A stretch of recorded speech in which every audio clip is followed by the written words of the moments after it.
So welcome, and I thank you all for go ahead and engaging with your fellow attendees in the chat as we're waiting for everyone to get on. If you don't already know me, I am Deb Peters, and I am your speaker for the Michigan Dental Association and the person who will be chairing the upcoming meeting for the MDA House of Delegates.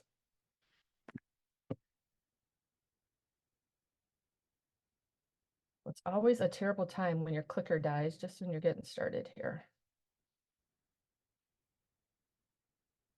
Do this another way. All right. So what is parliamentary procedure and how is it best utilized in the House of Delegates? So parliamentary procedure really just refers to principles that assist in the transaction of kind of what I would call orderly business for an assembly. And I'll often use the name assembly because I'm speaking more generically. You could apply this to a board meeting, you could apply this to a school board meeting, or in our case, the assembly means the House of Delegates. So parliamentary procedure will help us proceed with an orderly business transaction, and in this case, the House of Delegates. And because of the size and our number who sit on the House floor is anywhere from around 100 to 125 people, 100 voting, we want to definitely follow an orderly process. And we can do that with the helpfulness of this manual right here, which is your House of Delegates manual.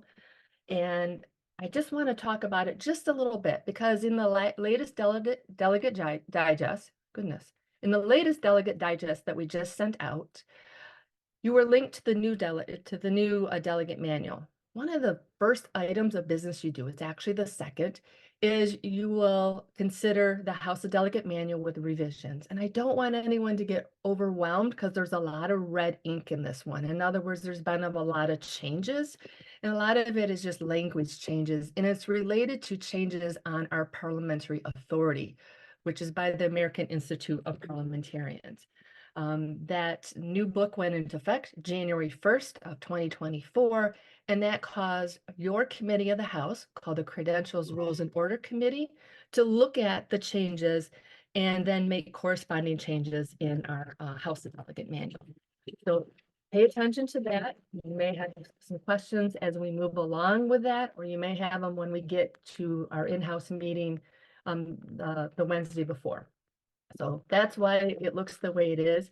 But you're going to find a lot of what I'm talking about here today kind of re-referenced in that House of Delegate manual. So let's take a look at what are the orderly transaction of business for our entire assembly, so we can just understand kind of some of these basic rules that govern what we call our motions or govern the business in front of us. So this is just taken directly out of the standard code or the book that we follow through American Institute of Parliamentarians. And you're going to get a version of this as well in your materials as we get closer to the date of the session. And it goes over the ranking order, or what we like to call the precedence of motions. And there are a few common motions that you're going to see a couple times at the House of Delegates. And I just want to spend a little bit of time on those, make sure you feel comfortable and familiar with those before we move on. So in the ranking order, we actually start at the bottom. Our motions are labeled 1 through 10, and we start with the main motion. And in this case, the main motion is the motion that is read in by the reference committee chair, and we call that a resolution. If you're in your own board meeting at home, someone may offer a verbal motion. It's the same thing. So let's take a look, at what this entails. So your resolution, as it's read in, you'll notice from the chart, is debatable, and amendments may apply to it as well. In the House of Delegates, what is one thing on this chart underneath general principles that we don't do? Can anyone enter it in the chat? If you follow across, what motions usually require, what is one thing that we don't do in the Michigan Dental Association House of Delegates? Also true in the American Dental Association House of Delegates. Anyone?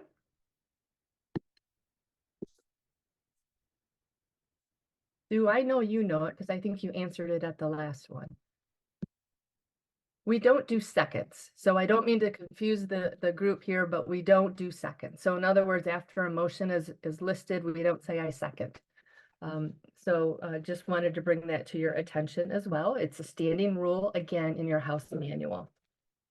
So your main motion is amendable, it's debatable, and for the majority of those, it requires a majority vote. What else happens? I mentioned it's amendable, so we spent a little bit of time with what it means to amend a motion. When you amend a motion or you amend the resolution in the written format that you're reading or that's up on the screen in the House of Delegates, that just means you either insert or you strike, or you do a combination of inserting and striking words that you see on the main motion. So that is an amendment.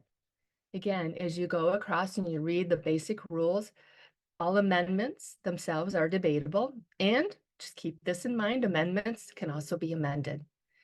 And amendments are adopted, again, by a majority vote. As long as we're moving up the order of the chart, we're following the proper precedence. We always stack from the bottom, starting with the main motion, and we build up. As long as the number is a lower number in our chart or higher as we move up, it is in the proper rank or the proper order. What's another one that we spend time on in the House of Delegates after amend? And another common one that you'll hear is the motion to close debate and vote immediately. Let's see how many of you can get this right in the chat. What's another name you hear for the motion to close debate and vote immediately? Go ahead and enter it in the chat now.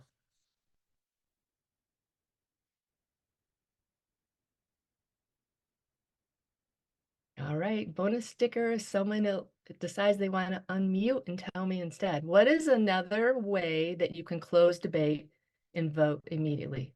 Yeah, you can call for the vote. And what else do you hear? So someone would go to the microphone. How do you call for the vote? Call the question. Call the question. Quite often we'll hear call the question. Thank you. Was that Michelle? It was Jurgat, yes. Yep. Thank you, Michelle. So sometimes you hear people call the question. The other one that you'll hear as well is I move the previous question or I move the pending question. I would like to get us all in the habit of using the terminology what we've been using for probably 15 years now, which is the motion to close debate and vote immediately, because it speaks exactly to what we're doing. While the others are not technically wrong, they actually refer to an older parliamentary authority and is not very descriptive, and it can kind of lose some people along the way. So when we hear the motion to close debate and vote immediately, what does that imply? First of all, you'll notice that if that motion is offered up, it's not debatable. We're not going to sit there and debate the motion to close debate and vote immediately. That would negate the whole purpose of the motion. And because it takes away perhaps some ability of someone to speak at the mic, it does require more than a majority vote. So it requires 2/3 in the affirmative. One thing I want to caution you about when you hear that, I see many people think, oh, this is it. Okay, we're done. We go sit down. That motion itself, when offered, is just a motion. It doesn't mean that we're not going to continue to debate, but we do need to stop where we're at, take the vote. The motion in front of you is the motion to close debate and vote immediately. All those in favor of the motion, raise your cards. All those opposed, raise your cards. The motion is 2/3 in the affirmative. We will now move to the question in front of the assembly. If it's the motion to amend, we move directly to that. If that is not adopted, if there are many people at the mic, you may find that people really aren't ready to move on, and so it may not be adopted. And in that case, it doesn't get the 2/3 in the affirmative vote, and you're right back to where you were before. Okay, so I like to just highlight that a little bit because I think there's often that misunderstanding when the question has been called, move the previous question, or the words we're going to use now, the motion to close debate and vote immediately. We do want to stop and think, make sure that we're voting on just that motion, and then if adopted, then we go to the next pending motion. There is one other motion on this card, which we don't use at all, not routinely, but we don't use in the Michigan Dental Association House of Delegates. And you often will hear this, particularly in other meetings. And so I just want to emphasize it and spend a little bit of time on it, just so I can clear up any confusion. Does anyone have an idea of looking at any of these subsidiary motions? Which one do we not use? Go ahead and put it in the chat.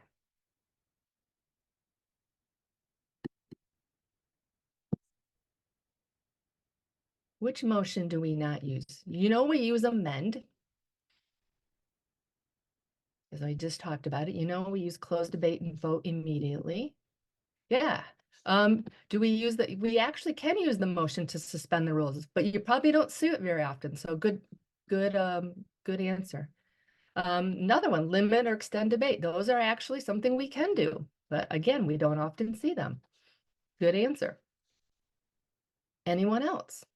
So let me clarify, if we want to suspend the rules, we're actually suspending the rule of something that's in our house manual, and we can do that. Postpone to a specific time. We're getting close. Still not it. Any other guesses? It's not adjourn. We do use the motion to adjourn. Deb, your question was, I'm sorry, this is Tamika, the subsidiary motion, which That one? we don't utilize in the House of Delegates. Okay.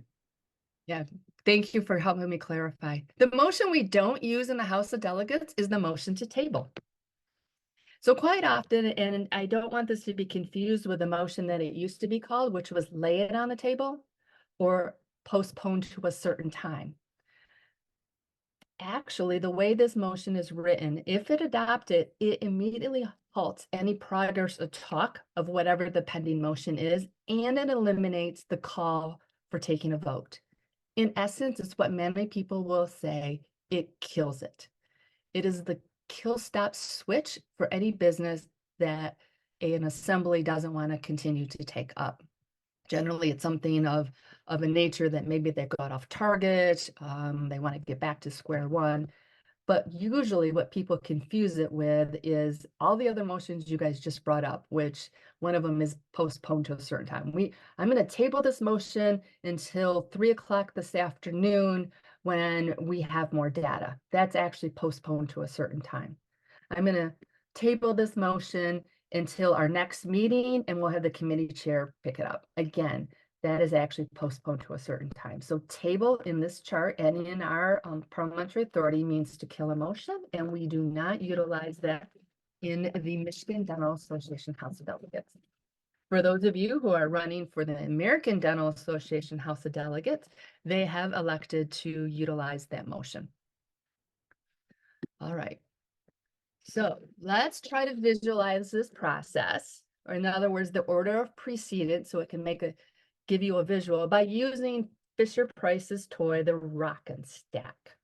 I figured if I mentioned them, I'm not up for any trademark things for sticking their photo in my presentation. So I don't have children at home, so I had to go out and find a photo of this iconic Fisher-Price toy, the Rack and Stack. But I think it perfectly helps create a visual for what I'm trying to talk about when I talk about precedence, ordering of motions. How do you process them? So we're going to start at the very base of the Rack and Stack, and we're going to start with the red ring. And this is where we read in the resolution. Remember, the resolution is the main motion. It's read in by the reference committee chair. We can move up the stack because this motion, of course, is debatable, amendable, or can have any motion of a higher ranking applied to it. So let's move up the stack one ring and let's put in a motion to amend. So the motion to amend begins with the words, I move to amend. Pretty simple. Quite often forgotten, but I move to amend. And it's applying to whatever the main motion is, or the red ring, excuse me. The next ring up, someone may come up and you're in the middle of talking about an amendment, and you can actually move to amend the amendment. What is that called when you move to amend the amendment? Go ahead and enter it in the chat.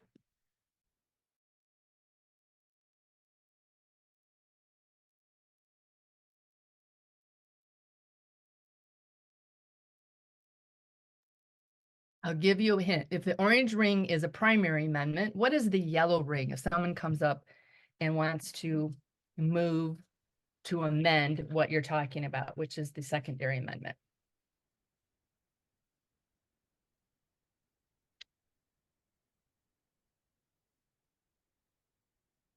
Chris says a substitute. Not quite, but close. And I'll have to say it's a fine nuance because we no longer have substitute amendments in the Michigan Dental Association House of Delegates or our AIP. So new rule just adopted as of January 1. So good guess. Good guess. So a motion to amend an amendment is actually called a secondary amendment. So if I'm going to amend the motion that's in front, or I want to amend, maybe the resolution is that the association will buy computers for all of the committee chairs. Someone stands up and they amend by inserting the word laptop in front of computers. Okay, so now we have the amendment of the word laptop. Someone else stands up and now we're just looking at the amendment of laptop and they say, well, I'm really a big Apple fan. I want to amend that by saying MacBook Air laptop. So that is now a secondary amendment. That's as high as we go with amending the words in a resolution. If someone were to stand up and say, I would like to amend it to say not committee chairs and instead read all committee members, that would be considered a tertiary amendment and would be out of order. We only go up 2 ranks. So we're on the secondary amendment. It applies to the words in the primary amendment, which again applies to the main motion below. So Deb, quick question. Yes, So go ahead. when we get to the secondary amendment, then how do we end up voting on the secondary amendment? So all amendments, whether they're a primary or a secondary, are can be debated, and then we can vote on it. So when there's no one else at the mic, I see you're ready to vote. We're now voting on the secondary amendment to insert the words MacBook Air. All those in favor, say aye. All those opposed, say no. Okay, and then how do we get back, for instance, to the main Good motion? question. And let me finish up the stack, and I'm going to show you exactly that. Okay, and the only reason why I ask, and I'm gonna let you finish, sorry, is because it goes so fast, and that's where I got confused. And I'm like, do I get up and say something now? And by the time you figure out, if you really don't know, like I didn't, you miss your moment. So you got to be ready. And that's all I wanted to say. But thank you for the clarity. One last thing, is this recorded? It is recorded. Okay, because I know I need a copy. Thank you. You know what, Tamika, you bring up some excellent points, which is why I'm using the rock and stack, because it gives a visual, and she's exactly right. She was a member of the ADA delegation last year, and you have to be paying attention of where you're at. And so if you can create a visual or you know where you're at, a good chair will keep reminding the assembly. We're on the secondary amendment. We're discussing the words MacBook Air. You've now adopted the words MacBook Air and amended the amendment, so it now reads MacBook Air laptop. Now we're just discussing MacBook Air laptop. But she's right. Sometimes this can go very, very quickly.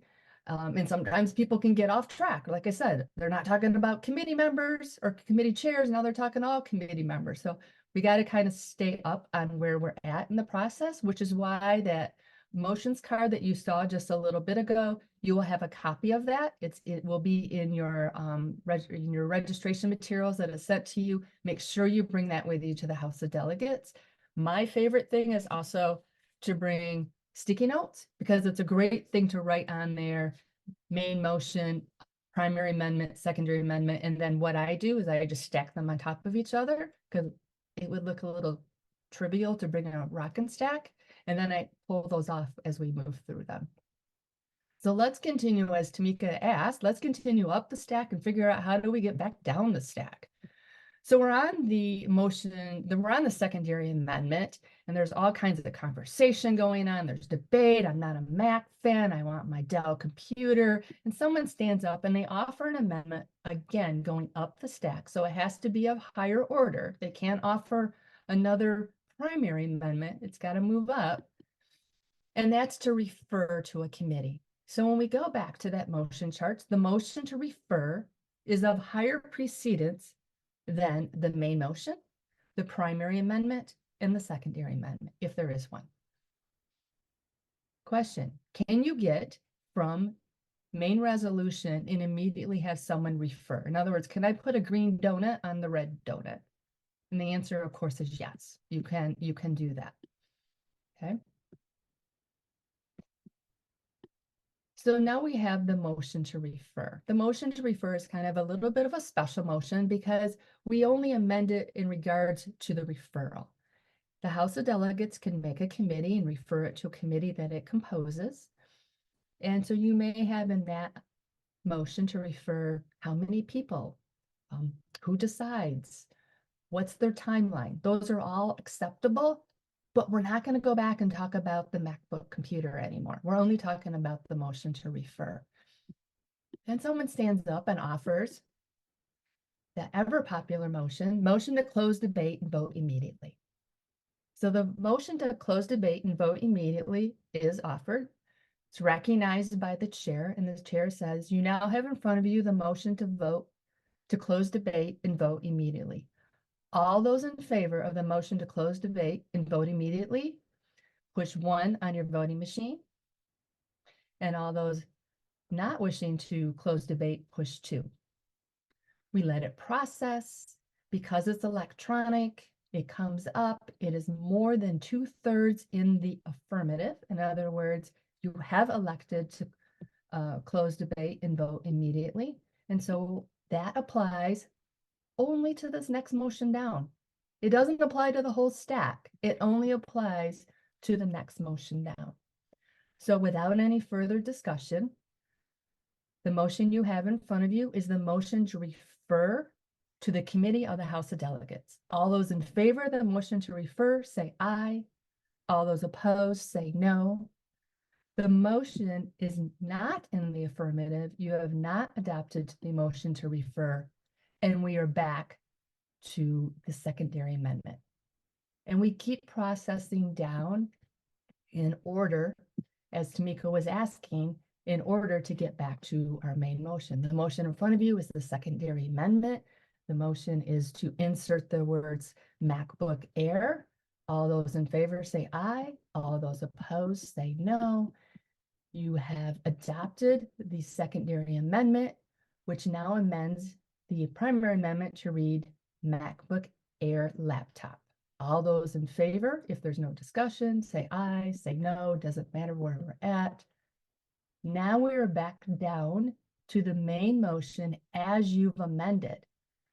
So now the motion in front of you is that the association will buy MacBook Air laptop computers for the committee members. Is there further discussion?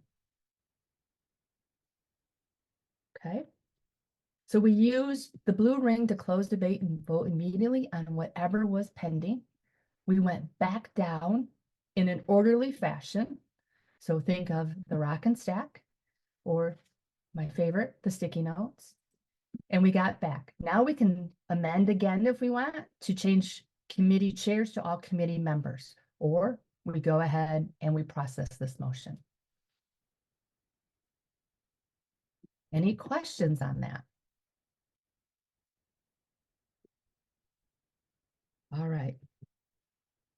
Any Yeah. questions? Yes, go ahead. This is Don Park. I just had a question for you.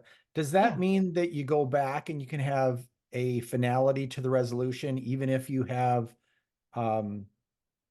sent it to a committee? What if you refer to a committee? Everything, I should have emphasized this, Don, so thank you for bringing it up. If you refer to the committee, everything below that goes to committee. So no, the referral is a higher precedence. So once we process that by nature of what it means to refer, everything goes to the committee. Good question. Does that happen a lot where it's referred to a committee or no? It does not. Okay, good. Not at the Michigan Dental Association House of Delegates. Okay. It's not. Thank you. It can though. It can. Great question. anything else on those common motions. What the main motion is, the resolution. It's just the motion we read in. Amendments, how to amend and how to make a secondary amendment. And the one that as Tamika was referring to, sometimes go so quickly is that motion to close debate and vote immediately. Any questions there?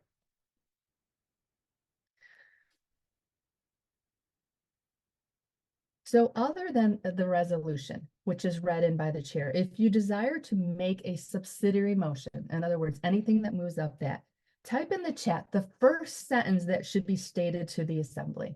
Other than,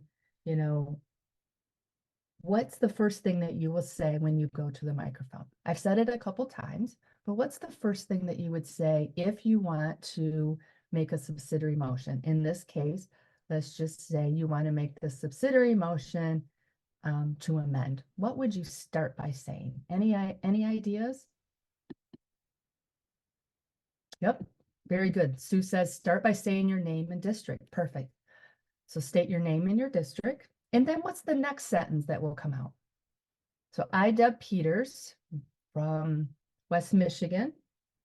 What's the next one that will come out? I want to make sure the assembly knows. So yeah, you want to state your name, your component, and then present your amendment. But how do we want to present the amendment? And that's what I want to kind of emphasize here. It can get confusing and things can move really quick. Don, kudos. I move to amend. It's almost like a dance. Whatever you're going to say, I want you to start with after your name and your component. I move to, whatever it is. I move to amend. I move to close debate and vote immediately. I move to refer. You always want to be thinking of the next thing out of my mouth is what I want to say. Don't go into I often will see people get up, state their name and then give a long dissertation of what they're talking about. And then say, by the way, I think it would read better if it says this. And then they move to amend. And by then, you've lost your speaker and you've lost the rest of your assembly. So if you can get in the habit of starting your dissertation of whatever you're saying, if you're trying to make a subsidiary motion, we're not on testimony yet, but subsidiary motion, start with I move. Sue asked the question, could you say I support the motion? Are you probably talking more about debate, Sue? I'm rising to support the motion. And yes, when we talk about testimony in a little bit, yes, that's exactly what we're going to talk about is, yeah, I rise to support the motion. Absolutely. So yeah, we're going to get there. So again, just kind of making sure we all have this. What would you say? Type in the chat. Rather than state, I call the question. What is the proper formatting of the motion? Starting with the words, I move to. What would you say instead of, I call the question?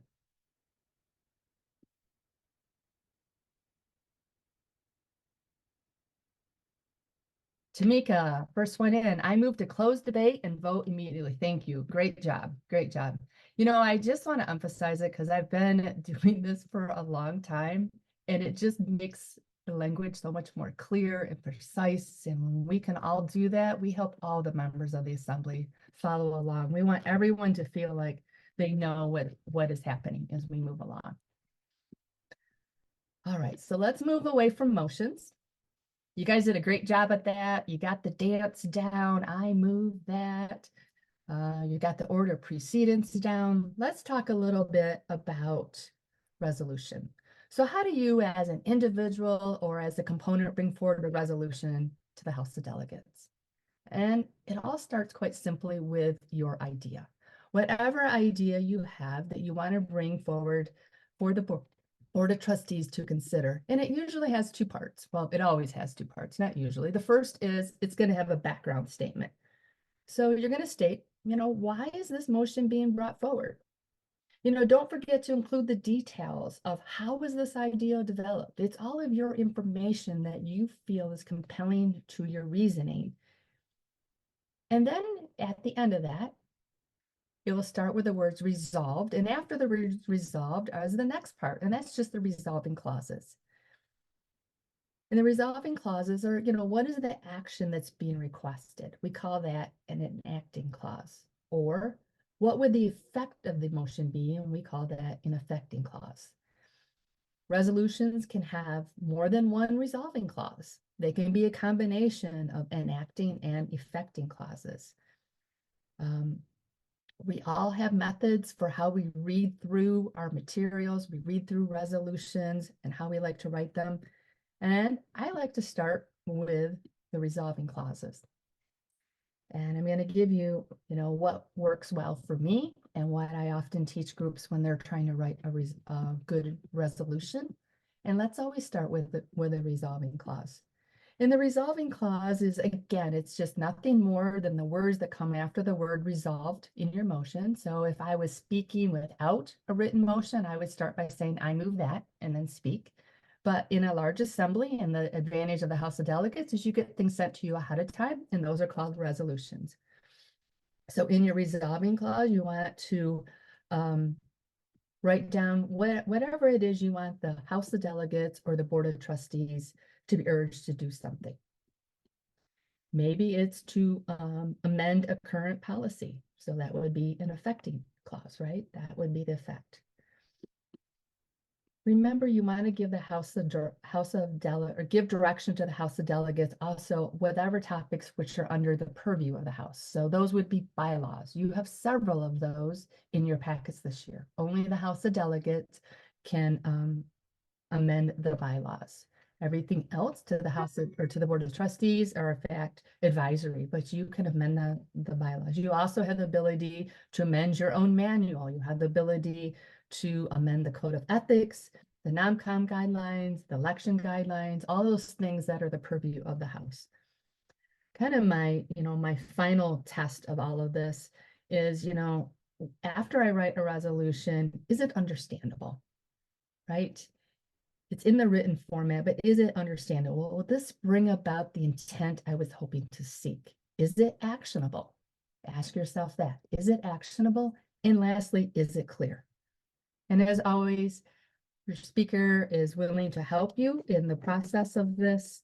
I've been writing resolutions for a really, really long time, and I'm happy to assist. If you tell me where you're going with it, sometimes and you have a good starting point, your speaker is willing to help you out with that.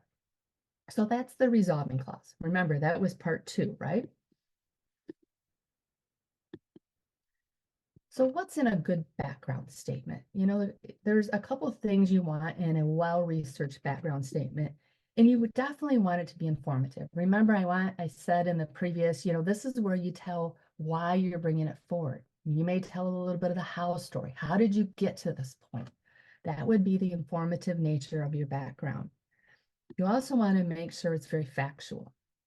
Sometimes I read opinion in backgrounds. That's okay. It is the opinion of the 9th District that, but make sure you state that, okay? We don't want to mislead anyone by reading our background statements that it's not actually factual, it's just your opinion, but your opinion counts for something. That's the reason why you're bringing it forward. And the overarching goal, whenever you write a background, because people are going to read this ahead of time, they're not just listening to your testimony live, is to assist the members with understanding the purpose of the resolution so that they may vote on it, or in our situation, ask more questions, right? Because everything comes in front of our hearing, and so they can ask more questions. Let's take a look. Let's take a look at a resolution here, and let's put up this example. So here's a resolution, has a background statement, and it simply says, resolved that the board is urged to host a 80s theme party at the close of annual session in 2025, and be it further resolved that the funds for the party be generated from the sale of t-shirts at the component meetings. So is the intent clear? Yeah, it looks like this is, an enacting resolution. You want the board to host a party. Does the second clause apply to the first clause? Our fancy parliamentary word for that is germane. So it mentions the party. You probably wouldn't be having a sale of t-shirts unless you're trying to fund something. So in fact, the second resolving clause is germane to the first resolving clause. What would not be germane And be it further resolved that the Michigan Dental Association procure funding for an increase in Medicaid.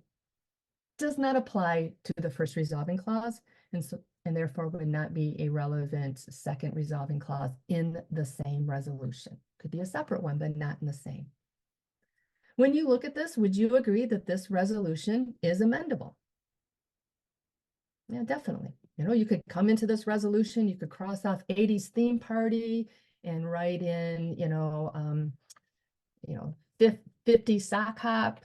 You could eliminate something in the second resolving clause. You could go up and down the rock and stack and amend this any way you want. But in any step, when you're writing a resolution, your component, after you put it out there, have a good background statement. You want to be prepared for the next step. So let's talk about the next step. And the next step happens at the reference committee hearing. And the reference committee hearing is going to convene at approximately noon on Thursday of the first day of our House of Delegates meeting. If you've drafted a resolution, it is very important that you are there to testify for your resolution. If your component has drafted one, it is very important that you were there to give testimony for your resolution. So we already kind of discussed this, but there's a little bit of a protocol when you go to the mic at the reference committee, and it can be a little intimidating at first, and we've already kind of emphasized it, but again, like all things, repeating it is worth doing. When you go up to the mic, the first thing that you're going to do is state your name and where you're from. This doesn't matter if you're at the reference committee or if you're giving testimony at the House of Delegates or you're giving debate at the House of Delegates. The next thing you're going to do, this is a hearing, is you're going to state why you're at the microphone. So state your purpose. Are you there to support the motion? Are you there to oppose the motion? Do you have a suggestion to make it better? Remember, this is just a suggestion. We're not actually in the debate, but a suggestion to amend that you're going to give to the reference committee that's sitting up front, or maybe you just have a question. In reading this, I have a question. Could the reference committee get the answer to this? There's no debate that takes place during the hearing. The hearing is just that. You're going to hear people speaking pro, you're going to hear people speaking con, you may hear a few questions, you may hear a few things like, I support this resolution, but it's not quite clear to me in this one clause. Could the reference committee clean that up? And here's some wording that I suggest. There are a couple other little rules that I want to talk about though. And that is that there is a 2-minute time limit per person when you come up to speak on any one motion at a time. And there is an overall time limit of 20 minutes per resolution. Now, if time allows, at the end of the all of the information is gone through the hearing, the chair may go back and say, hey, we have more time. I will now invite the members that were speaking on resolution 6 to come up and continue to give their testimony. So my point of telling you what this is, never leave until it's really done. If we hit a 20-minute time limit on anything and there's still many more people at the microphone, maybe the next resolution comes up and it only takes 2 minutes. Well, we still have 18 minutes left before we have to be out of the room. The chair can go back and invite those people to come forward. So really, we try to make it as easy as possible for everyone to go and speak, get their questions answered, and to be heard. And this is the perfect opportunity for not just members of the House of Delegates, but all of our members of the Michigan Dental Association. Alternate delegates, this is a perfect time for you to go up and practice speaking in a microphone, because if you don't have access to go up and speak during the motions because you have a delegate in there instead, you have free reign to speak and speak freely at the hearing. So, and I want to encourage you to do that. So let's talk a little bit about what this testimony, in other words, what are you going to say and how can you format it when you're at the hearing? Remember I said you're going to follow that protocol. It bears repeating because so many people forget. You're going to start by saying your name and your component, and the next thing is your purpose. Now I realize that sometimes that microphone looks bigger than your head, and that timer up on the front that we have running is either going too slow or too fast. And you hear and feel your heart going, but I can guarantee you no one else does. So as I like to tell people at the ADA, just inhale and slowly let your breath out. And as you do, state your name, your component, and move on from there, and smile, and you'll feel a little bit more relaxed. It's always good after you get up to the microphone, and we generally at the hearings, we will have pro microphones and con, but you'll get up to the appropriate microphone, you'll give your name, you'll state your purpose. I support this motion, and here's my points. Now, what happens when someone talks and they give, 35 points? We have an attention span of about 2 points. So give 1 or 2 points and get someone else in your district or your component or your friend group or someone else to rise up and speak to those other ones. Limiting it to just a few points is much more effective, and your testimony is going to be better heard and understood than if you quickly ran through, a series of 10 bullet points. So please keep that in mind. Again, it's always effective if you end your testimony by bringing everyone back with, these are the reasons why I support this, or maybe you have offered up a suggestion. For these reasons, I urge the reference committee to consider this amendment.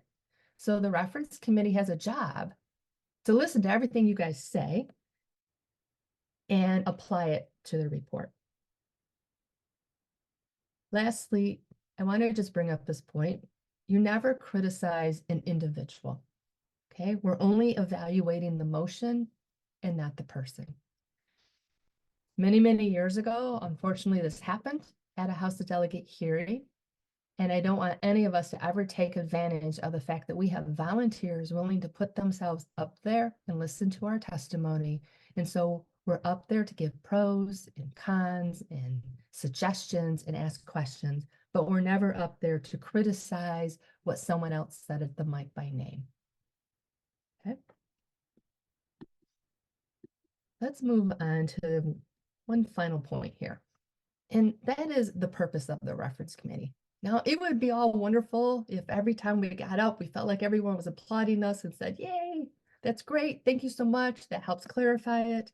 But that's really what the purpose of the reference committee is there for. Remember, they're a committee of your peers that have been selected, and they will sit up at the front, and their job is to listen to everything you have to say and try to put it into a couple buckets so they can narrow it down with a recommendation. What's the advantage of that? When they do all of that, and maybe they make some of the little minor points and they make some amendments you offer, it really, really saves the House and the Assembly a lot of time on Saturday. So utilize the reference committee for that. Thank your members who also agreed to work a little bit extra on Thursday afternoon. But it's also the best way for you to hear testimony. Okay, so when you sit there and you hear, there's a lot of value in listening to what people have to say. This may allow you to collaborate with someone when you're caucusing on Saturday morning within your district. It may allow you to kind of formulate a different debate point if you want to bring it forward in front of the House on Saturday. So by listening to all this testimony on Thursday, it can be invaluable to not only make your House of Delegates more efficient, it can also make you be a more informed member. I've actually witnessed at the 80 House of Delegates where there was identical testimony on the day that we were presenting the resolution that happened at the reference committee. Unfortunately, there's not always a lot of patience for hearing the exact same things again. So after about 4 or 5 people speaking on this exact same thing and the exact same points without trying to make any changes, a member moved to close debate and vote immediately. Was it effective? Often it is. Did those people get to always make their points? Maybe or maybe not. But by being at that reference committee, I was able to understand what they were trying to get across and vote in what I felt was the best interest for my dental association. So as I kind of close up tonight, you know, we've talked a lot about what is, you have the knowledge exact of the two documents that will kind of help you as you're looking at understanding more of the resolutions, a little bit more examples. We wrote some examples in there, especially when you look at the House of Delegate manual. You know, parliamentary procedure is not meant to bring about confusion. And if the terminology or steps seem confusing, then stop and ask. And at our next meeting, I'm actually going to go through the process of how you do just that. If you get confused of where we're at, or it's things are moving too quickly, there is a way to slow the assembly down and get the advice that you need. As you saw in the Rock and Stack, we only consider one item of business at a time. Again, this is just an orderly transaction as we move through so that we don't have multiple things floating around at once. Well, maybe some of us can do multiple things at one time, but when we're processing motions, we only do one thing at a time, and we either go up the stack or down the stack, or we go up and down several times in one motion. But again, we handle it very orderly. And one of the last things we talked about are resolutions. And I urge you, if you have something that you want to bring forward, go ahead, get that resolution written, get it in. You have right up until I declare that we're at the end of accepting business for the day on Thursday. Now, I will tell you, your House of Delegate staff and your speaker would greatly appreciate it if you don't wait till that last minute. But we're here to help you if you have those resolutions, and remember, you know, the type of clauses that you can put in there. And then kind of lastly, we just talked about, you know, when you're giving testimony, kind of adhere to those guidelines. Speak slowly, speak clearly into the mic, but also kind of, you know, relax, you know, have a little bit of fun with it. You know, picture whatever you need to picture to get through that. But know that by having your voice heard, you're helping move your association forward. And more than likely, you're also triggering something else for another person.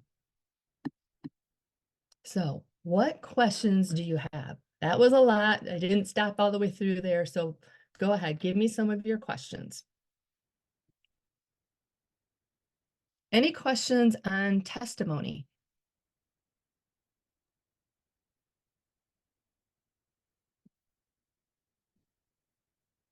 Okay. So seeing no questions at this point, please give your speaker some guidance for our next session by entering in the chat, what is one thing you learned tonight or that you enjoyed reviewing? What is one thing you learned tonight or that you enjoyed reviewing?